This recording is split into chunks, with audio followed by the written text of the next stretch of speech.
Hello.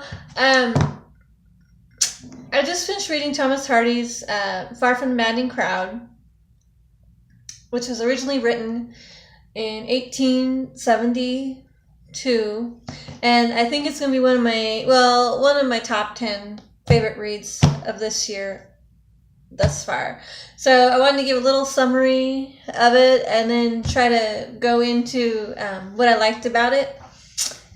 And I read it on the Kindle, the Amazon Classics version, Thomas Hardy. It takes place in a rural setting, and the two main characters are Bathsheba Everdeen and Gabriel Oak. And when they first meet up, it doesn't work out. He tries to propose to her, and she's like, "No, I'm not having any of that." And so they kind of go their separate ways. And Gabriel, through misfortune, loses his flock of sheep. And then so he's kind of like penniless and without a job.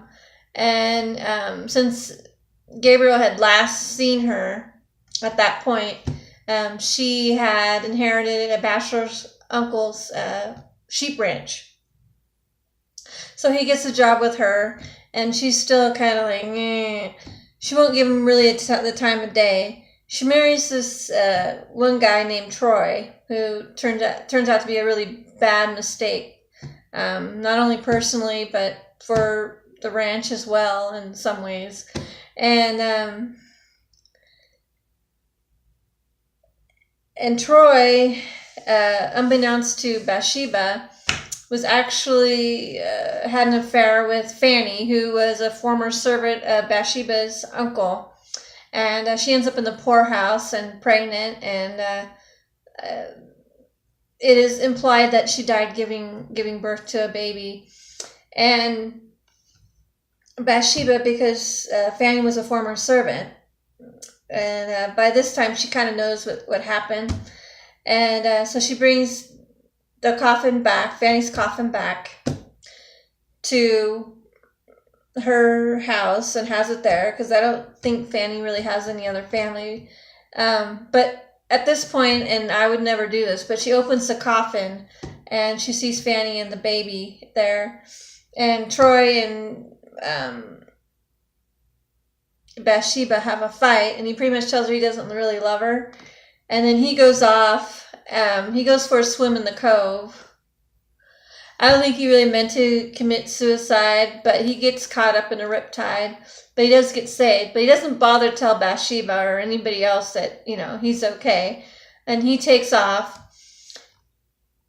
And I guess in another part of the story is that, I guess as part of a joke or whatnot, she sends Farmer Baldwood to Valentine. But she doesn't really like him. And he falls madly in love with her, obsessively, and he tries to coerce her into marrying him. And finally she agrees to tell him, that she'll marry him at some other date, along the line. And at Christmas he throws a party because he thinks that that Bathsheba is going to agree to marry him. And so he throws this party, and guess who should show up at the party but Troy? And Troy gets shot. Farmer Baldwin shoots him, and Baldwin goes to jail. And Oak is all there to pick up the pieces. And finally Oak says, "You know what, Bathsheba?" And he starts telling her, given his notice, that he's going to move on and do other things. And Bathsheba is like, I don't like this. And then eventually they get together and supposedly live happily ever after. But anyway, I really did love the story. Thomas Hardy, his writing is really, really good. His people are not cardboard cutouts. They seem very real. I mean, they wouldn't do some of the things they did. I wouldn't do, but you could see it happening. And his descriptions of the weather and different scenes. Sometimes you felt like you were a fly on the wall and you were watching what was going on. Bathsheba, I couldn't really relate to her. I didn't really like her in some ways. I think she had some good qualities, but overall she was vain and manipulative, and so was Troy, the guy, and which is kind of. I was watching a video discussion about Far From the Maddening Crowd, and one of the gals was talking, and she said that both Bathsheba and Troy were a lot alike. That they were very, very similar. And I totally agree. They were both manipulative, selfish, and vain in many ways. And yet she gets the good guy in the end. But and hopefully and in the end of the book, it's not, you don't really know whether she really learned anything from her mistakes. But you hope so, and you hope that they're happy. But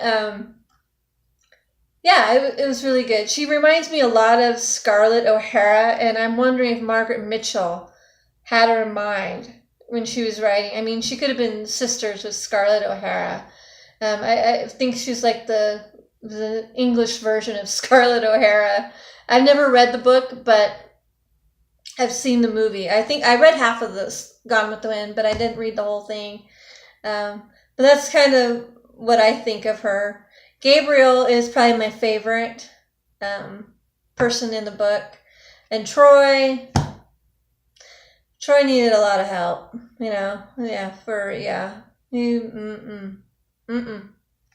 Yeah, not good.